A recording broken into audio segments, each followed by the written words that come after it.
احنا بنناشد جميع المسؤولين من البنك لوزاره التجاره لوزاره الزراعه للجهات المختصه والمسؤولين وخاصه السيد رئيس الجمهوريه والسيد رئيس مجلس الوزراء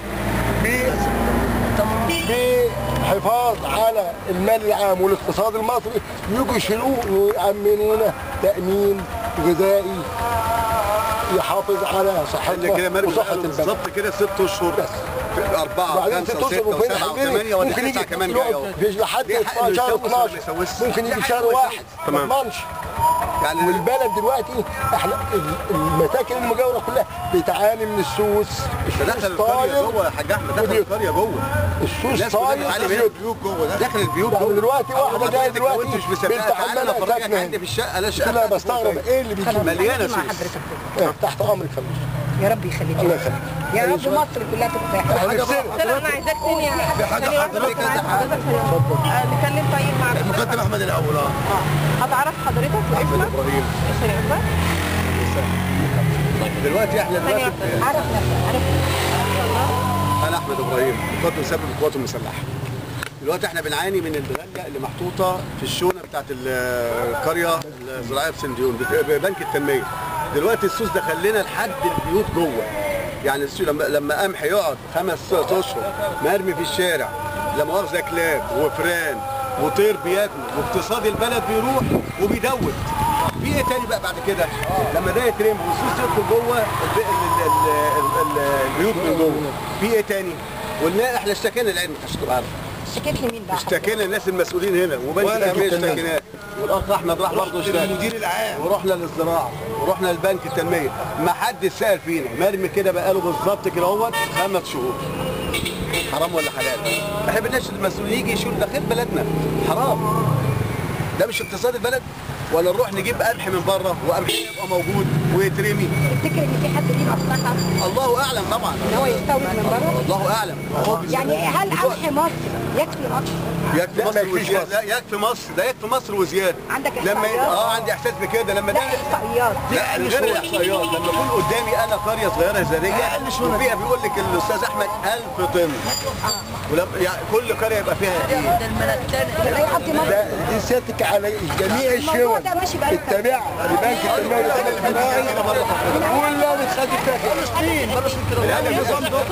كل سنه بيحصل كده وبنعاني.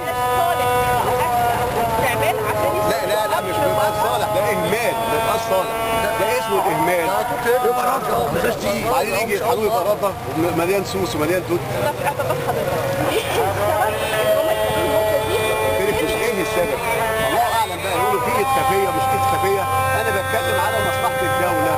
ده اسمه اهمال. لما تبص حضرتك كده تبص ورا هناك وتلم وبتاع وعمال مش هيوافق على فكره. مش ممكن ما يوافقش. قال لك مش هيوافق. لا قال لك طبعا من بره. من غير ما تخش.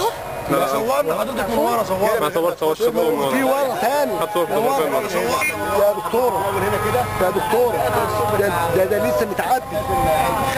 ممكن تخش من هنا. ممكن تخش من هنا. من ورا هنا. لا من ورا هنا. تعالى بسرعه. وبعدين دلوقتي تعالى من غير ما ياخد باله كده.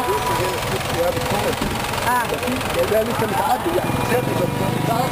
واضح كلاب. الكلاب وهي عليه مصر بتتبرد تعمل مشاكل. الكلام ده كله حرام. والله حرام عليك. والله حرام. ده احنا عندنا خير. يا احنا عندنا خير. انت بتقول انت شغال هنا؟ شغال هنا؟ ومن ورا عايزه اخد لك صوره وراك. هو وراك يعني واخد بالك؟ انا بسجل فيديو على فكره. مش مشكله. لا صوره عاديه كمان. سجل فيديو. قررت سيادتك ده كله ده متعبي قريب كمان. ده كان سايق. ده اكبر فرع على مستوى المحافظه. السوس. مشكله السوس بقى الناس كلها بتعاني منه. حسبي الله ونعم الوكيل. في جوه على فكره ناحيه ثانيه. دي ايه يا استاذه يا دكتوره؟ ديت حاجه بسيطه. دي حاجه بسيطه. روح شونه اليوم. روح شونه ناو. هو دخلنا هنا جوه البتاع.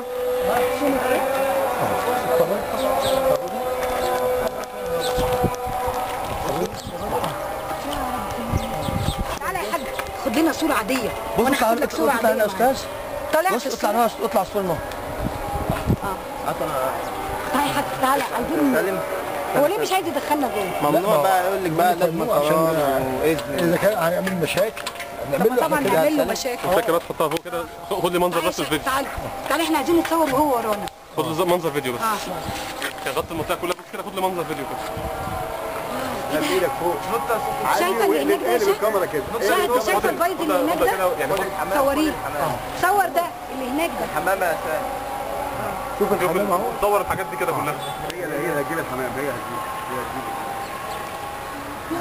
السياسة كتير كلاب. دي حاجه دي كلاب لا مؤاخذة كلاب يعني فوقها. حرام الناس دي مش خايفه من رب العالمين. ده لسه متعدي. ده بيبعتوا يجيبوا من بره. احنا ما صدقناش. احنا بقى تيجي حضرتك بقى هنا بالليل عندنا يجي 30 مؤاخذة 30 كلب.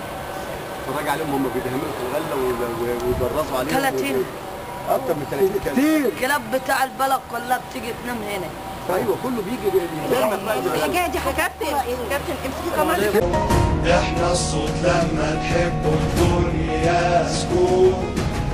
انا ضد الظلم وعمري ما خاف من الموت. ونكمل ثورة لحد نسقط الطاغوت. شايل الظالم نعشه انا التابوت. الخوف بيخاف مني في الميدان تسمع عني. مش فارقة السلطة عندي شعاري بحب بلدي. 6 إبريل 6 إبريل 6 إبريل 6 إبريل.